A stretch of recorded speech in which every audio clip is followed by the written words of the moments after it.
All right. Hello, everyone. Welcome to this month's Lead and Learn webinar. We're thrilled to have you here today.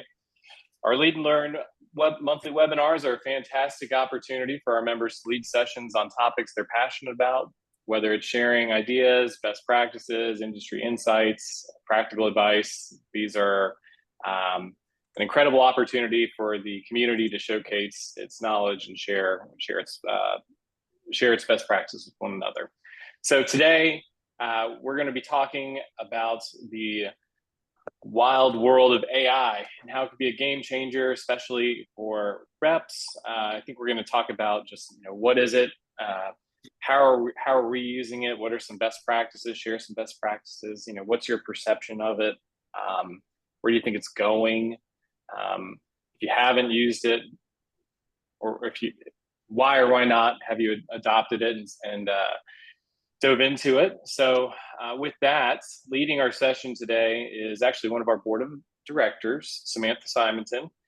She's not only on our board and a big advocate and ambassador for IHFRA, but she is a true guru in the world of e-commerce and sales and marketing. She's been a rep for a number of years, both in the field and now with the e-com. So there's no one better to take it from here than Sam. Sam, turning to you. Well, hello, everybody. So one of the things that I absolutely love is change. No, I don't love change. Nobody loves change. But I love the new technology. I'm always looking for ways to innovate and to speed up what I do, because as a salesperson, we're multiple different hats at all times.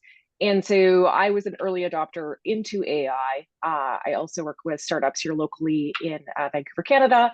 And I'm very, very curious as to how they're using it, what's going on. And so when Steve asked me to say, he's like, hey, you use a lot of these tools. I'm like, yes, I do. He goes, can you lead the AI conversation? I'm like, that's the blind leading the blind. But really, I do use a lot of it. And I'm not afraid of it. And I feel that there's some really, really neat tools that we can steer to optimize our operations and help us optimize my costs. I have 2 freelancers that I don't have to hire anymore because I use AI. So, it is saving me money and it is saving me time, and we just have to know how to use it. So really today I just like to go over, and this is a conversation, what is AI? How do I use it? Just share how I use it and the tools that are working for me, not working for me, and the stuff that I'm playing with that I know that will work for me down the road. What is the bigger picture with AI? I cornered an AI expert 2 weeks ago that works with my husband in the engineering field. And I was like, okay, how does this apply to furniture? And so he had some really, really good insights that I'll share. And then ultimately, where is it going? And how does it impact the working, I would say, blue collar and white collar world that we're in right now? And how does it apply to that? So in the beginning, really, we can start with what is it? And then we'll go from there. And Andrew, I'd love to hear your feedback. Like, what do you want to learn about AI? How are you using it? And how could this apply to you as well? So in the beginning, AI, I like to look at AI as a funnel. So there's information coming in. The AI is the funnel, the bottleneck of the funnel. And then there's information coming out. And there's general AI, there's machine learning AI, there's so many different factors of AI. How I use it is more of a general AI. We're taking information from the internet, we're asking very clarified questions. It goes into a clarified algorithm, and that's what we steer in the funnel. And then we get an output. And then from there in the output, you can steer it back into a funnel or not, and then utilize it how you want. There is machine learning AI, where there's algorithms in that bottleneck funnel that are learning every single time that we ask it a question, and then we use the outputs. And so where we are in AI, I think in general, is we're in a general AI going into machine learning AI. And then there's advanced AI, where it's learning from everything, and it's learning from the inputs, the outputs, and it's learning languages, it's learning nuances, and it's predicting data, and it's predicting how we're going to use it and making recommendations. So I think, in general, where it's going is definitely into that machine learning AI. I think where we are in society, we're not necessarily trusting that, and that's okay. So for how I use it in the day in day out is really using it as my personal assistant. Sometimes I'm throwing ideas at it and we're seeing what comes back, and it's way better than searching the internet. I had somebody at a dinner party the other day look up rules for a game on ChatGPT on his phone. I was like, that's brilliant. And I couldn't remember how many cards you start with the game Uno. We were playing with my daughter. I hadn't played in a long time. So I went to the app on my phone and I was like, I just asked it. I'm like, how many cards do you start with Uno? They're like, you start with 7. I was like, well, that just was a lot faster than searching the internet. So there's some great ways to use there. So how I use it, I will go ahead and screen share if you give me a minute. While I'm doing that, does anybody have any questions or how, start there? I don't want to jump in, but I've got one because I'm very curious. So I have found with my limited experience with AI that you have to be, you can speak to it in whatever manner you want, right? And Yeah. that's one of the benefits is that it's that was it natural learning, right? Like it can listen to whatever I have to say and make the most sense of what I'm getting at. But you have to be very specific and very careful about how you prompt it. So like, do you find where you start at like a very high level concept and then you have to wait for the response and then ask again and whittle it down? And like you said, it's kind of a funnel. But I've found that I'm not always getting the right result. So I have to be careful with it and be careful how I act or what I include in my prompts. So can you give us an example of a prompt that is a little bit more polished, I guess? Is that a fair question?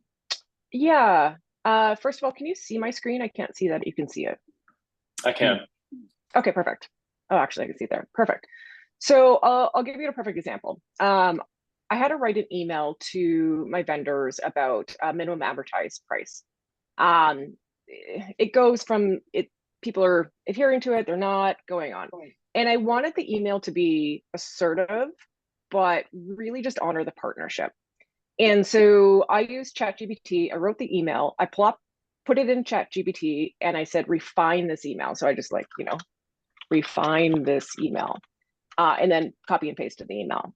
And it came back and, wordsmithed it a little bit. That was nice. And I said, what I did, I said, make this email more aggressive. And what came out, I was like, whoa, no, way too aggressive. And then the next step, I said, make less aggressive.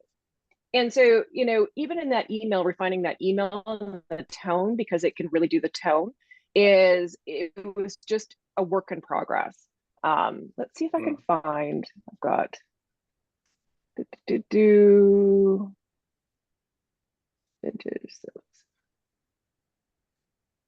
What we got? Trying to find some recent ones that I just did. Yeah, it's not there. It's in a different one. And so you really have to refine the search.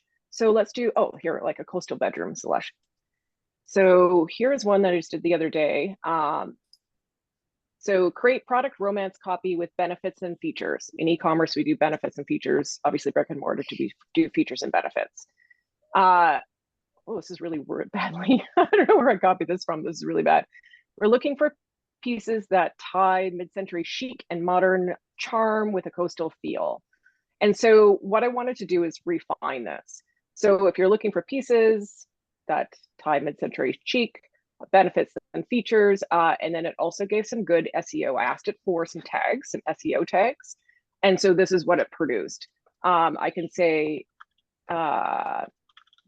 refine this with a Southern drawl. How do you spell drawl? With y'all with a D. Oh, okay. Oh my goodness gracious. If you're all looking for pieces, that's kind of really cute. If you're all looking for pieces that blend mid-century chic and modern charm, oh, that's really cute.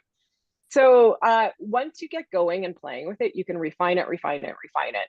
I was starting to use a different AI before ChatGPT came to the market. And really I wanted the tone to be of a high-end interior designer. And so I wanted that voice of an interior designer. And then I refined it into using certain SEO keywords and putting it in. And it's just refining it, refining it, refining it. And then once you get what you're looking for, you just use that prompt over and over and over again.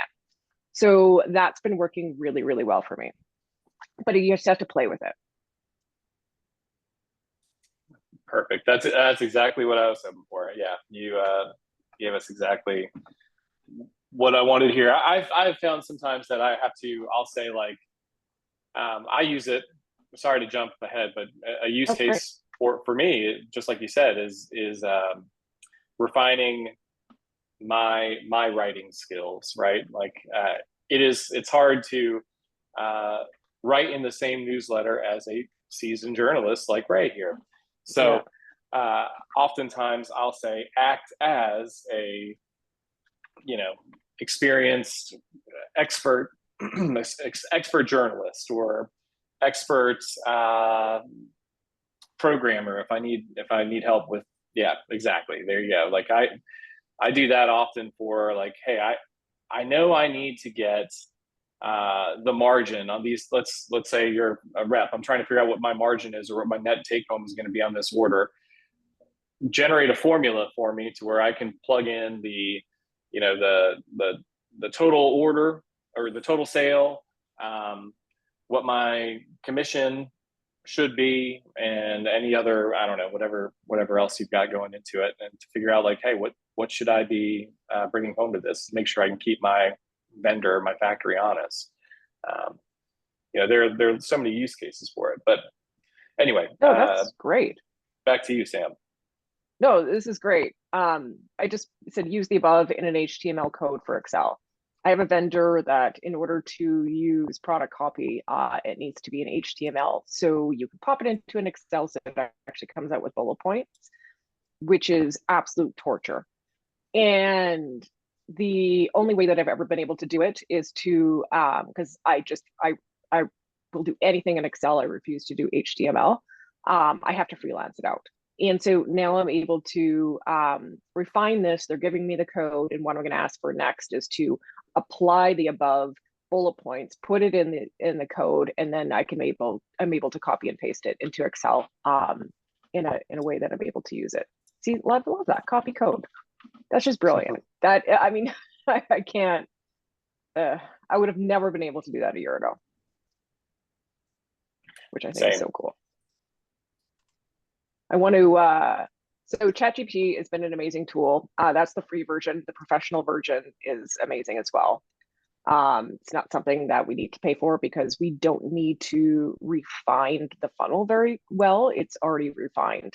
I find that general AI is very useful. In the startup world, what I noticed is, software as a service was really big. A lot of VC money was using that. Now software as a service is just, it's everywhere. Canva right here is a software as a service. Really what's next in the startup world is utilizing AI that's very specific, and it's taking data in that is curated. So it's not general data, it's very specific data. Let's say in finance, it was all about using data for compliance. Not only to optimize their marketing and their CRM, but for compliances. And then they were developing their own algorithms in that AI to have different outputs to mitigate risk. And that's just amazing and above my pay grade. One of the other tools that I use almost every day is Canva. And Canva has put in a AI not only do they have third-party apps that are integrated into the platform, but they've integrated into theirs as well. A friend of mine sent me their go-to-market pitch about their business, and they're an amazing family-owned business. And I told him, no, no, no, no, no, no, no, you cannot go to market with that. It was no branding. It was not consistent. It really didn't highlight what they do really well. And so the first thing I did is it's like, okay, first you have to brand your brand. You have a brand, you have a feeling and an essence, and you already have your colors, but you haven't utilized that. And so quickly I was able to create a brand kit. All I did was upload their logo and their really cool business card. And I was able to capture right away all of their brand kit they already had. This would have cost me at least $500 just to get the colors if I was going to freelance that out. Then we're able to actually put in a brand voice. So do they want to be hip and modern and mindful, or do they want to be aggressive and price point? What do they want to do? They can put in a brand voice. And from there, you can add in so many different things that are consistent, and then you can start your design. You could say like, I want to create a product page, and it's on point. It's on design. I'm just gonna lean over here for a second. The other thing that I use in Canva day in and day out, it's actually one of the best. Here, I'll go back. Bye, Overstock. Is the AI generator into editing images. So one of the ways that I always took whatever manufacturer sent me and created it into my own and customized every single presentation to every single retailer. I was the first person to show up with an iPad in stores and being like, hey, it's a curated experience and this is what it is for you. I just felt that flipping through catalogs, I didn't have control. And so I wanted to control the conversation with my retailers. And so that's why I customized it to every single retailer. So Canva it's amazing. I can create something in no time at all. So my favorite tool is the background remover. It is the best background remover I have seen. I have paid for it in Adobe. I've paid for it so many different places, and in Canva, it's integrated, and I can put it on anything. I just did it for a vendor. They only had one image, and I created 7 different images with backgrounds, with features and benefits, all off of one image, very, very quickly. So this is this is an AI tool. So when we think AI, not only is it in data, but it's also in other resources as well, which I think is very neat. Anybody questions about Canva?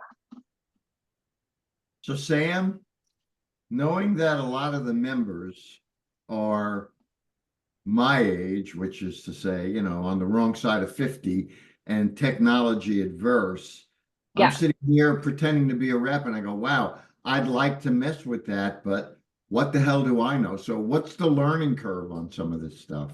Honestly, Canva is the easiest, simplest thing to use I've ever used.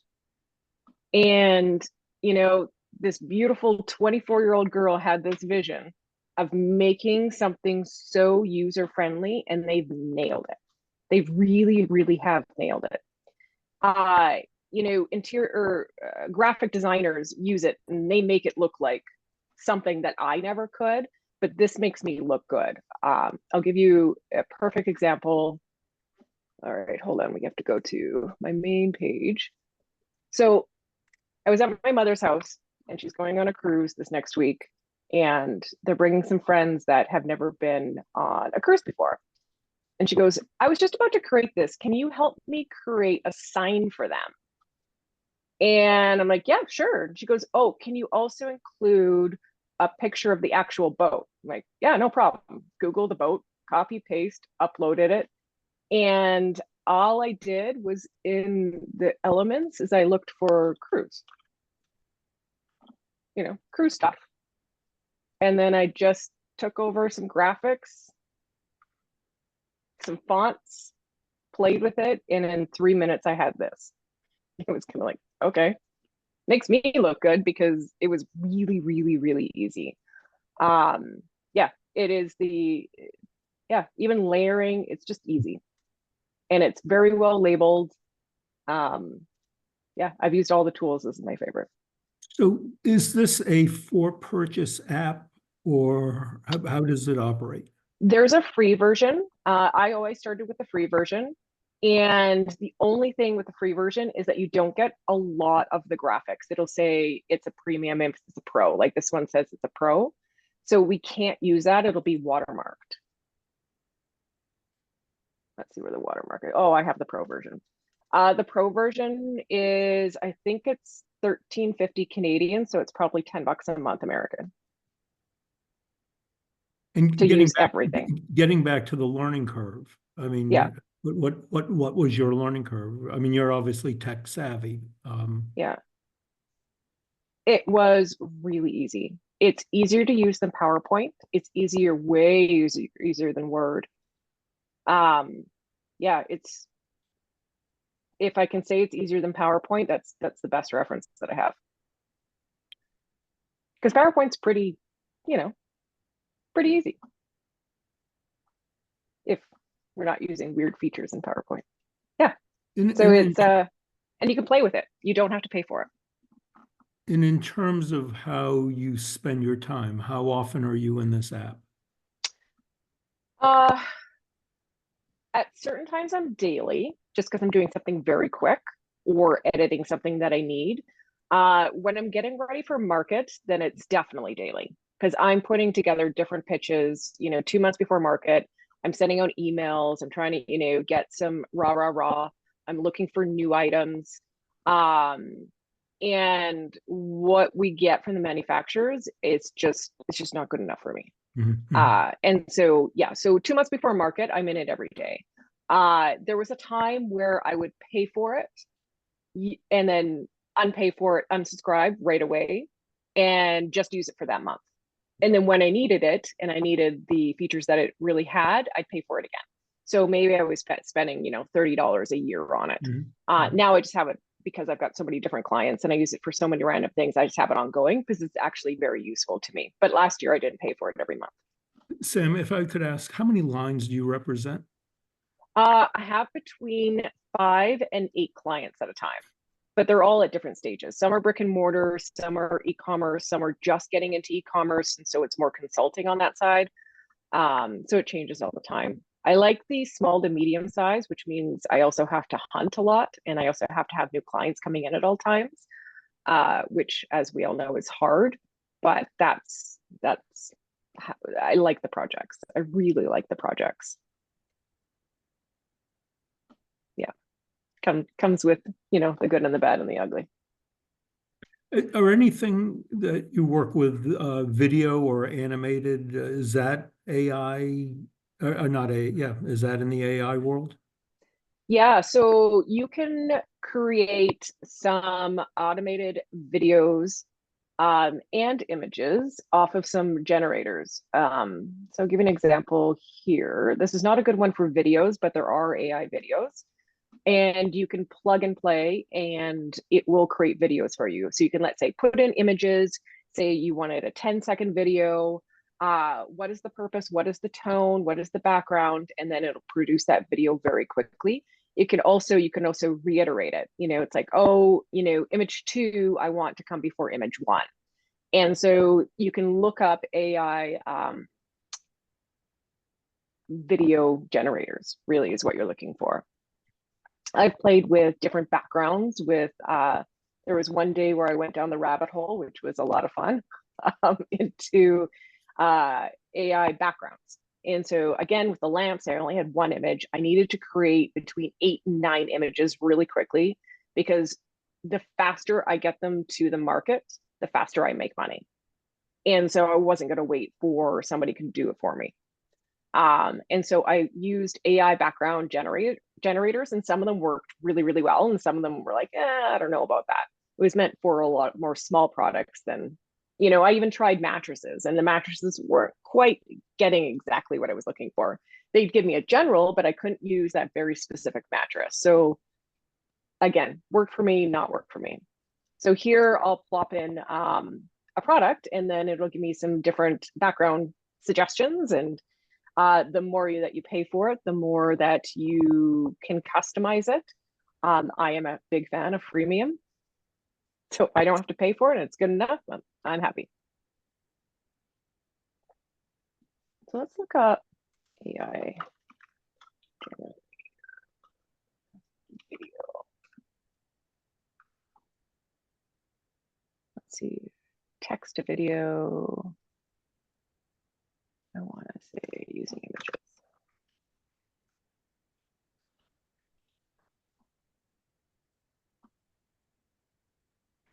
Play. There's so many. Picture to video. Oh, that'd be cool. Yeah, playing with it too. That's cool. A lot of times I'll look up, I'll just do a general search and look up a blog and see who, or Reddit, see what who's being ranked number 1, number 2, number 3 on the generators that I'm looking for. Because again, it's changing constantly. And they've already done the research for me. So I'm going to use theirs, and then I'm going to go to the website and see if I like it. And if not, I just move on.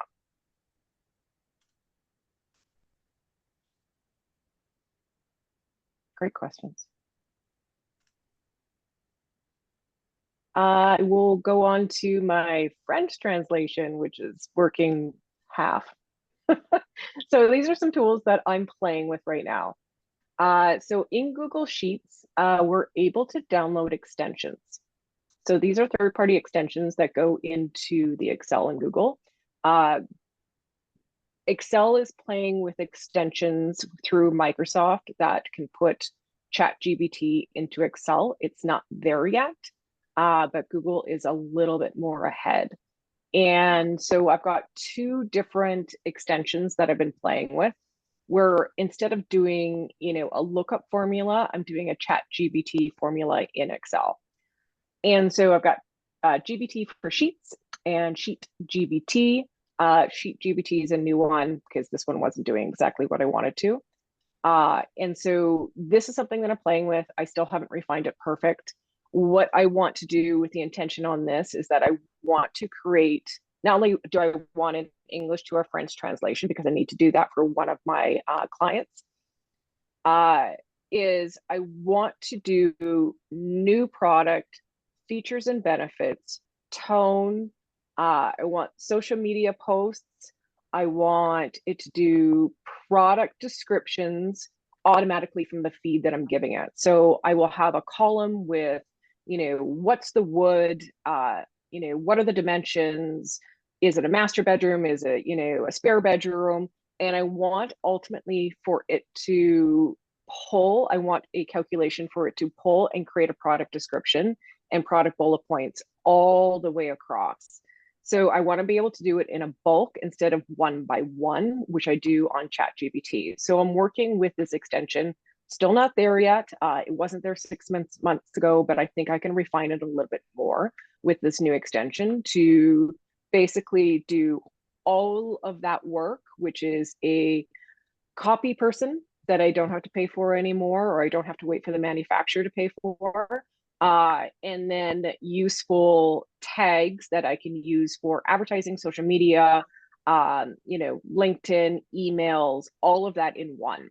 So basically I'll spend a little bit of time feeding the funnel, and then we'll let the funnel do its thing. But I have to create the beginning of the funnel and clarify the funnel before they do that. So I'm working on this. It's still not there yet, but once it is, I think it'll be a great tool.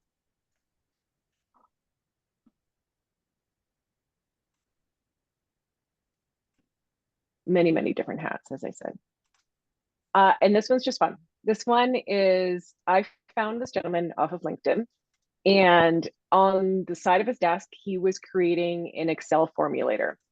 And because I do so much work in data analytics in Excel, which I'll touch on data analytics in a second, this was just gold to me. So I use his freemium version. I only get 5 lookups a month, but I use real words to say, hey, this is what I'm looking for. And so for this example, sorry, I was screen here. Look for the same value in 2 different sheets and pull the data that has the highest number and show which sheet it came from. And so this had to do with inventory feeds from different warehouses. And so there was 3 warehouses. We were moving warehouses, and I needed to figure out which warehouse to pull that item for during the move, just to streamline the small team that we had. Sorry, I'm on a call, sweetheart. That's all right. Thank you. And so it gave me the formula. I would have never thought of using an if. Okay, max number, but like, where is this equal? Where is the, where are the quotes? Why am I quoting here? Why am I not quoting here? Like, I would have never figured this out. So this is my assistant. This is my little best friend. She's hidden and she's lovely, or he, whatever you want to call they.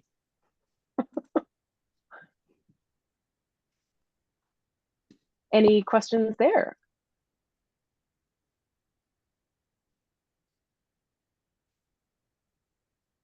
All right, we can see if I can stop sharing. No? I don't use Zoom very often. There we go, stop share. Woo, it says it right there. Cool. So those are the tools that I use. When I cornered the AI expert and I was like, okay, how does this apply to furniture? And one of the things he brought up was an example with Zara. And Zara, the furniture retailer, carries 2-week inventory. So they have stores, Canada, US, they obviously other places, but in Canada and US, they carry a 2-week inventory per store. And they have different inventory per store.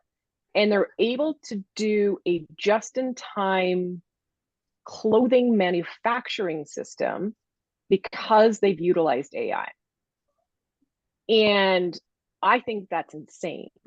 They will literally make more of like t-shirts like this in Portugal tomorrow because data analytics is showing them that it's going to be out of stock soon and it's a hot item, and they will only ship it to Vancouver. I think that in the furniture industry will be a game changer. We're looking, we're still going to market saying, hey, do you like it? Cool. So is it a go or no go? And then we'll make it in, 4, 5, 6, 7, 8, 9 months later. And then it hits the market and now we're inventorying it. This system, it just has so much lag in it. And it becomes an accordion, and then we get overstocked and we're just playing the same game. If we can use the data analytics and use how customers are shopping online, in store, to be predictive, we can put that into what the consumers are going to buy. So we take the, buyer who comes in, I like it, I don't like it, or anything in between. And we're using the data to not only make the buying decisions, but the inventory decisions as well. And streamlining that accordion to not be so long. I think that will be the most useful tool of AI in the furniture industry. So I'm super excited about that because we all know the pain points of having that accordion in this industry. How long do you expect that to be in place for this industry? You need a few different things to be in play. Yeah, how far out into the future? Like even for color trends that we have in the clothing industry, there's typically a 1.5 or 2-year lag for it to make it into our industry by comparison to clothing. If we can like reduce that gap of even color trends that are selling off of store shelves in minutes or in hours, how we convert that even to, like the little shelves or the accessories that you see in a Target, how we're going to, get away from grays and tans for the new, fresher colors. and to find a Yeah. manufacturer that can have that kind of a turn. That's just it. And it's the chicken and egg situation. You know, I worked with Ashley for years, and this is the perfect kind of company to utilize the data more than they are right now, where they have online data, they have retail data, they have wholesale data, and they have a just-in-time manufacturing facility for the most part. And utilizing what they have and streamlining it into a regional inventory system, and using that for buying trends is the next step for a leader in this industry. And it's going to need that. It's going to need somebody leading that initiative for the medium-sized manufacturers and importers to follow. We need somebody to spend money on that. And I know that they are. I just don't know where they're at. Are there target manufacturers right now showing an interest? And Yes. is there anything that I can help with? Let's advocate for it, you know, and it's all about saving those operational costs. Yep. You know, helping the retailer go from a 3%, you know, net to a 4%, to a 5%. How can we streamline the operations that you can make more money by not holding that inventory, by not having to have as many staff members do administrative tasks? Like, it's all part of the same ecosystem, and it really comes down to being more efficient and being more productive on all aspects of that life cycle. I like that. Thank you. Oh, no, thank you. Whenever I talk about the whole life cycle, I get really excited. I know, right? We're all part of it. We're all in this together. And so holding people accountable and saying, you know, I will say this straight up. When I walked into the Ashley showroom, and about 2 years in, I looked at the, you know, our top leadership, and I said, why are the 65-year-old gentlemen making the fashion decisions? And they just went, I know. I said, okay, let's change that. You know, let's do it in a way that maybe we change up how it's been done over the years. And for us, in the e-commerce world, and I use it in my retail world as well, I always go back to let's let the data make the decisions, not us. We're biased. The data can be biased too. That's a whole nother discussion, but let's start with the data. And I love that because it's an easy neutral zone. The other thing that I cornered the AI experts about was where is this going? And I very much disagreed with his answer, with this one gentleman's answer. And he said, you know, in the engineering world, we're going to take out all the engineers.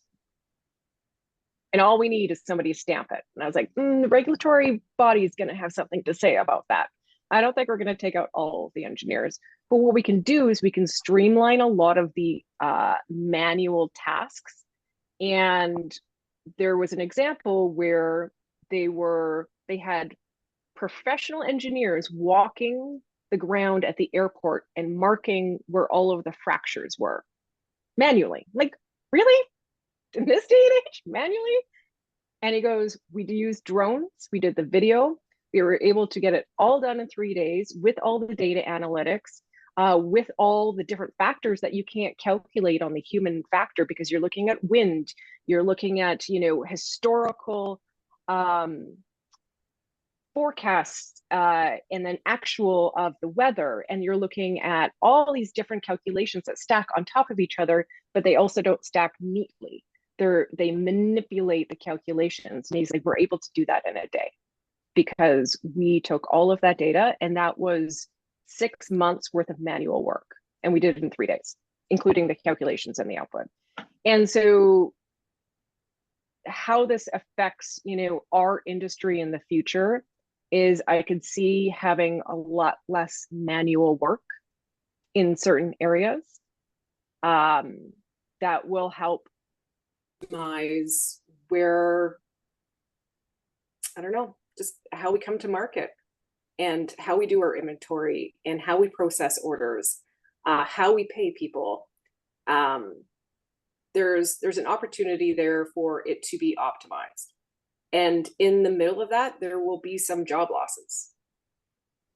He thinks that all lawyers, all accountants, all engineers, that industry is going to go away. I don't think it's going to go away. I just think it's going to be optimized. And for us, we're in a relationship business. People want to do business with people that they trust. And so if we use tools like AI to optimize our business, we're just being better partners to them. And we're being, again, just really better partners. And it comes down to that relationship and trust. So I think it'll affect our industry. I just don't think it's going to eliminate our industry. That's my personal take. 2 questions for you, Sam, if I may. Number 1, assuming I'm a rep and assuming my retailer and I have the relationship where he or she would trust me with their actual sales data by category, by price point, by product, based on what you showed me and some of the questions you asked of the AI platform, could I then take that information and dump it somewhere, use AI and say, spit me out a big picture of this guy's business or this lady's business, so I can go back and say, here's where you're strong, here's where you're weak? Yeah, you can. I'm playing with one right now, and they're just in beta version. It's called it's Sheet Something AI. And it's exactly that. I'm importing the sales history, the inventory history. And what I want to do for the manufacturers, I want to help them optimize their inventory flow based on brick and mortar and e-commerce. And because there's certain sellers that are selling better on e-commerce than they are in brick and mortar, even though, and those products are not being floored because people don't see the sales. Well, it's a chicken and egg situation. Those items need to be on the floor because they're selling really well in e-commerce and they're standing out. And so I'm playing with a couple different programs right now to do exactly that. Take the sales history, take, the products, and also show the gaps. What I used to do in retail stores is I would literally print out all of their pictures, and all of their retail, their velocity, and so their margin on each item. And then we would able to visually see where the gaps were. Or, hey, that item's going to be discontinued in the next 6 months. We need to fill that with something else. And so for me, I'm a visual person, and most of our retailers and us are. And so if I can map it out in a way that's visual, we can see what's working, what's not working, and then make a plan. I think as a representative and as a consultant, that is the value. I don't want to go and say, hey, do you like it? Let's buy it. I want to use the data to make a data-based decision to help them make sure that they're getting, they're selling as much as they can and getting that target market. So once I play with those sites and I get the results that I want, I'm super happy to share them. All right, let me ask one other quick question. You've certainly made a compelling case, at least in my mind, that AI is a sword that can cut through cost and time and red tape and blah, blah, blah, etc. Are there instances where AI can come back to bite you in the ass? Are there instances in our business where you might want to be cautious about how you use it? Absolutely. So what we're using right now is general AI. So we can't control the data going in, and the data is always biased, especially when it's, historical internet data that we're looking up. So I use it as an assistant, I was using it a few months ago to do a brand name. I just needed some brand name ideas. I had a general idea, I wanted it to be this, and I just used it as a tool. Then after that, I went and researched the trademarks. And so it's not sophisticated enough to research the trademarks. And if I just used it, I would have got my butt burnt. Right. Gotcha. Perfect. That's what I was looking for. Thank you. Yeah. I use it, with some caution. Caveats, yeah. It is not a god. It is definitely not a god. And you have to look at it, as the data coming in and the data coming out. I would even say it's like the magic world of the cloud. Data just doesn't go to the cloud. It goes to a server. you know? And so it's not just magically appearing. You have to think, where is this data coming from? Thank you. Thank you. Anybody else? That's all I got. All of that is just a discussion. I'm playing with it constantly, so it's frustrating and fun all at the same time. Okay, so well, here's a question or just a thought. I mean, so again, say you're Ray, you know, and is just looking to get started. My first thought would be like, hey, go to ChatGPT and use it for a week instead of Google, or see how it can improve. You know, you reached out earlier and we were talking about, oh, you had written an article of some sort and you were trying to copy and paste it and put it in the Grammarly to make sure it was right, checking for errors that you wouldn't have caught on your own. But Right. ChatGPT could do the same thing, or these other AI tools could do the same thing. So I think it's a lot of ways just like starting at like what are the basics, Sam? What are the basics, best practices if someone like Ray wanted to just like give it a whirl and see what they could? Can I jump in 1 minute? Just yeah. My point, which was kind of a little bit a question for Sam. One of the things that I would want to keep as a journalist, as a writer, is my own voice. Yeah. So if I took my story and said to ChatGPT, clean it up and make me sound smarter than I am, it would do that, but it would no longer have the, for better or worse, the Ray Allegrezza flavoring. So, I mean, I think there's, like to Sam's point, you have to use it and then look at what it spits back at you and make sure it's usable for you, correct? Yeah. ChatGPT 4, which is what we're on right now, is better. And with that, you can, if you say, you know, check this email for me, it will leave it exactly as it is. Check this article for me, it'll leave it as exactly as it is, and it'll look for spelling errors and, you know, grammar. If you say refine it, it will refine it a little bit. You should say refine it to be, you know, a Forbes article. It will take the tone of Forbes and put it into that. And so it is, even in this last year, it's become a lot more sophisticated in honoring the content that you're putting out. Where last year, if you put in the content, it changed it. I was like, no, that's not what I wanted. And so as it learns and gets better, because this is a machine learning, and to note, everything you put into ChatGPT is no longer your own. Everything you put onto the internet is no longer your own, because it is now open sourced content. So just keep that in mind as well. It's kind of like when you put pictures on Facebook, Facebook owns those pictures. So keep that in mind. Point. Thank you. No problem. They can take my content any day, I don't care. But they cannot take my images. I don't post on Facebook.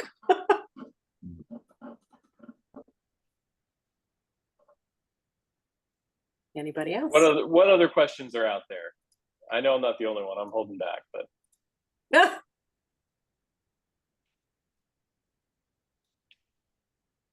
I don't have a specific question, but I know who to ask when I have one.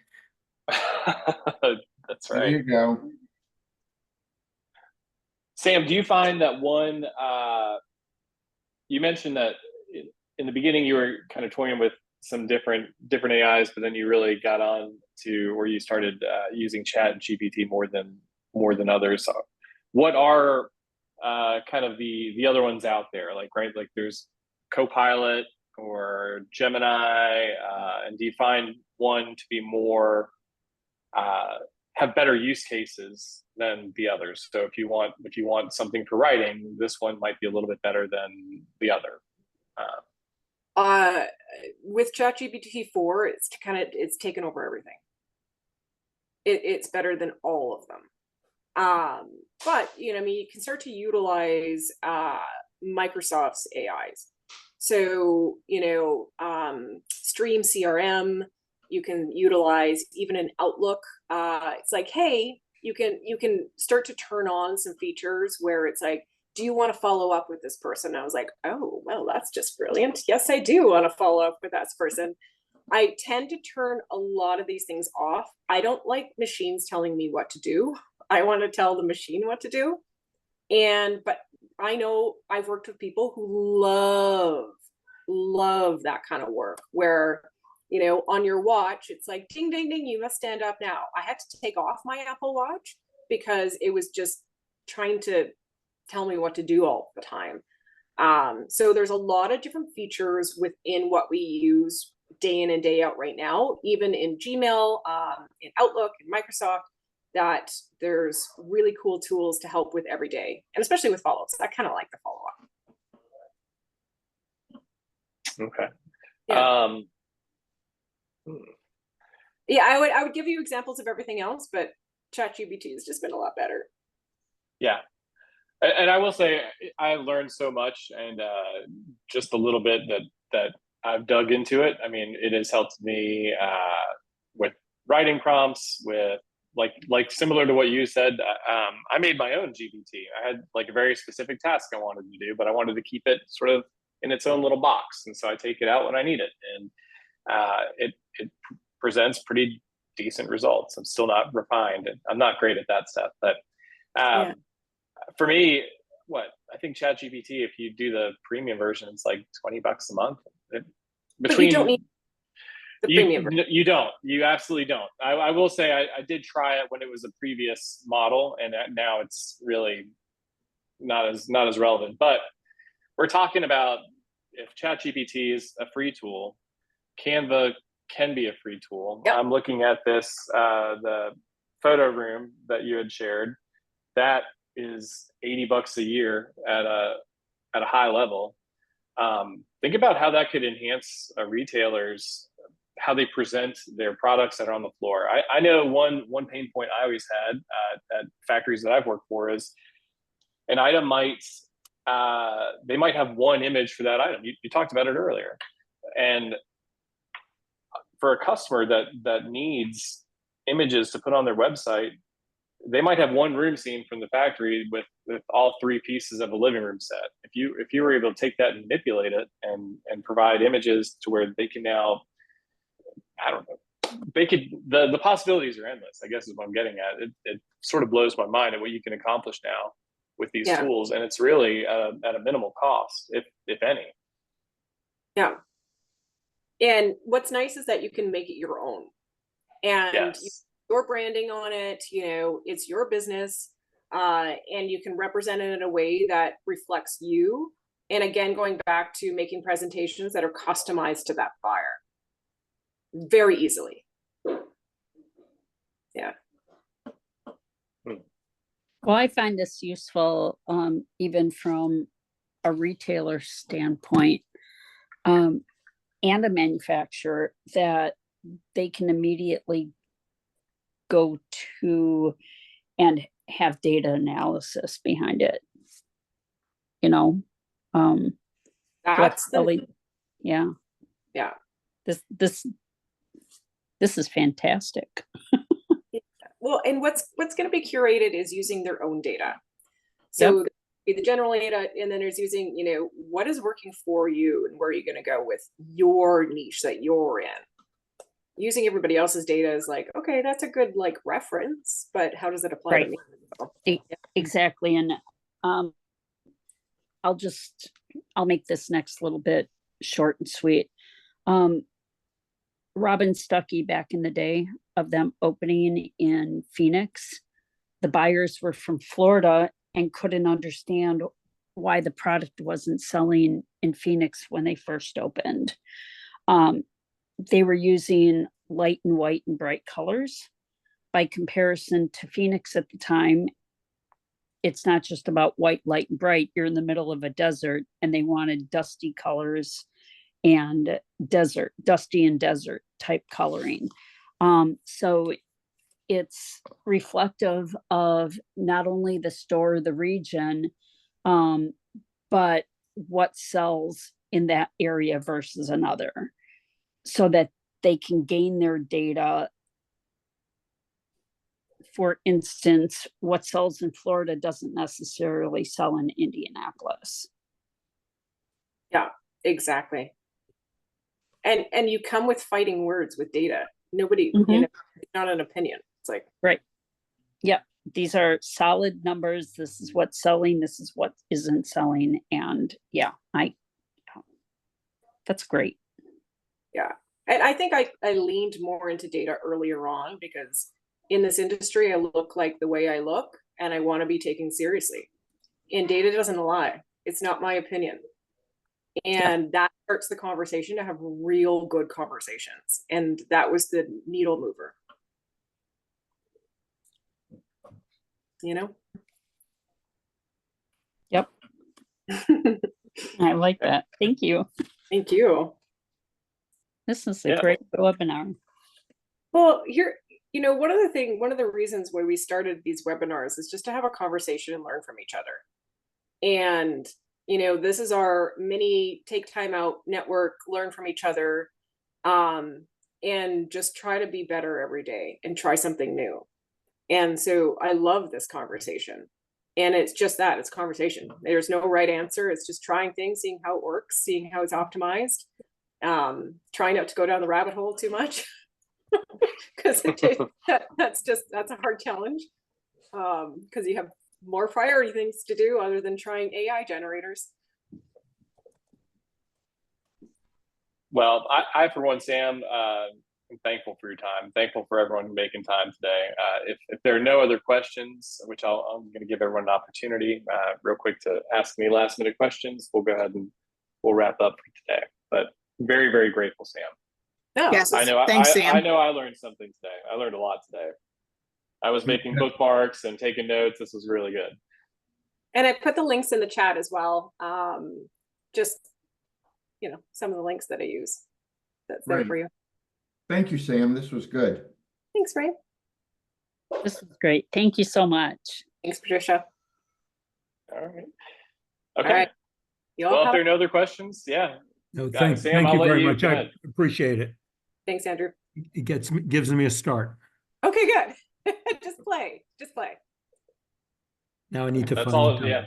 Yeah, exactly. That's it. That's the one thing we all have the finite amount of. So, all right. Well, everybody, thank you again for your time today. Just as a reminder, our next Lead and Learn webinar is September 27th. The topic that we've selected is just sales strategies and at market. So just how to maximize your showroom walkthroughs. I'm very, very excited to see who comes in and wants to lead that one, or if it'll just be an open dialogue. But until then, I wish you guys all the best. Take care. Play around with ChatGPT, explore these tools that Sam put out there and those links that she shared. And I hope everyone has a wonderful day. Thank you. Thank you. Bye. Thank Bye, you so guys. much. Mhm.